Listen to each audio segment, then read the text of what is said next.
Joining me now to weigh in, representing Georgia's 1st Congressional District, Congressman Buddy Carter. Congressman, thank you for being with me. The definition of a recession has very historically been, consecutive quarters of negative economic growth.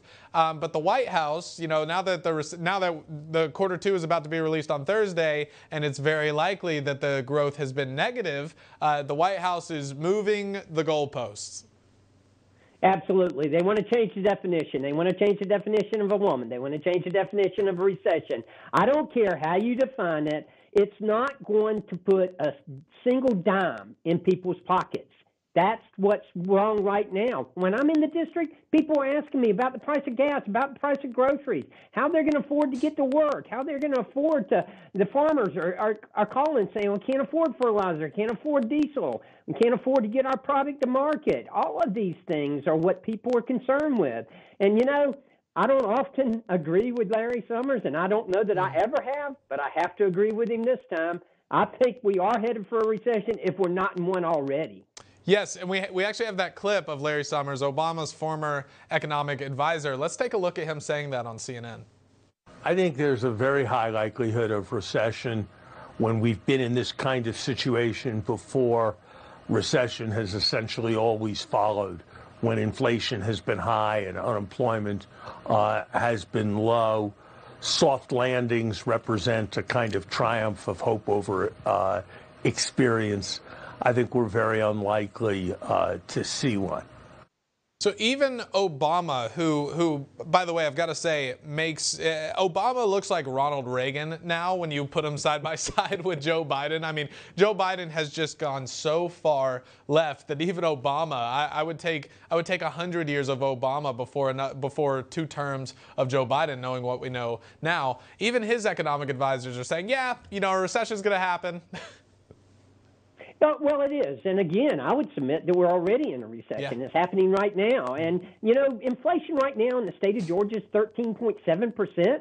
13.7%. I mean, how are we going to afford that? And this administration, who won't admit that we're in a recession and is not going to admit we're in a recession, well, someone who can't admit we're in a recession, how can we trust them to bring us out of a recession? It's ridiculous. I mean, he wants to blame Trump, blame Putin, blame COVID, but he doesn't want to accept the fact that it's the policies that have gotten us into this mess.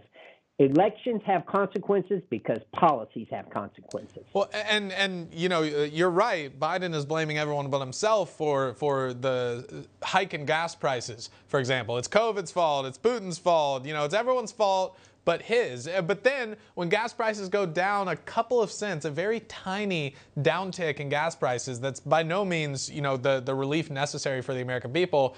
Joe Biden says, look what I've given you, plebes. Gas prices are going down. Be thankful and bow down to me. So it's not his fault when they go up, but he bears full responsibility for gas prices going down a little bit. I find that a little too convenient to be true, Congressman. I got to tell you. Now, I want to get to this because you, sir, do represent Georgia's 1st Congressional District. Georgia's honorary governor, Stacey Abrams. She's, according to the mainstream media and to all the Democrats, she's the rightful governor of Georgia. She's responding to defund the police criticisms by attacking Governor Brian Kemp as being weak on crime. This is from Yahoo News. Stacey Abrams is fighting back against allegations that she's anti-police by attacking her Republican opponent, Georgia Governor Brian Kemp, as weak on crime and pledging to give more money to some law enforcement officers if she is elected. It doesn't work like this, Stacey. It does not work like this. You don't get to attack the police for your entire career and call to defund the police and abolish prisons and radical criminal justice reform and then try to point the finger at Republicans for being soft on crime. It doesn't work that way. If you don't believe that Stacey Abrams won't defund the police, then I've got some swampland in Florida, I'd like to say. Yeah. I'm telling you. Like it or not, and try as they may, the Democrats cannot get away from the fact that they are the party of defund the police. Yes. They're the ones who started this. They're the ones who've been advocating for this, defund the police. They're the ones who got us into this mess that we're in, where our police are no longer respected by the citizens. That is ridiculous, and this is an example of why Stacey Abrams should never be governor of the state of Georgia. She should not even get close to the governor's mansion because this is what you can expect out of her. You know, I had my good friend, Lee Zeldin, a colleague of mine. You know what happened up in New York? Attacked by a perpetrator there. And in hours, the guy's out. Yeah. Well, that's the kind of soft on crime that Stacey Abrams and the Democrats bring to the table.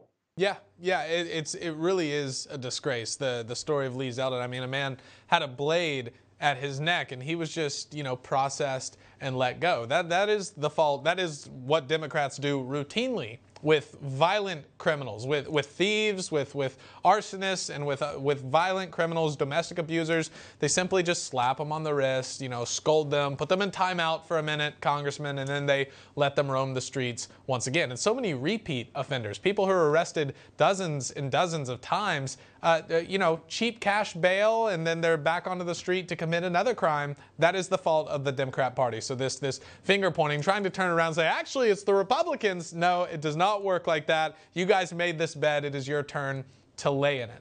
Congressman, we are out. And go ahead.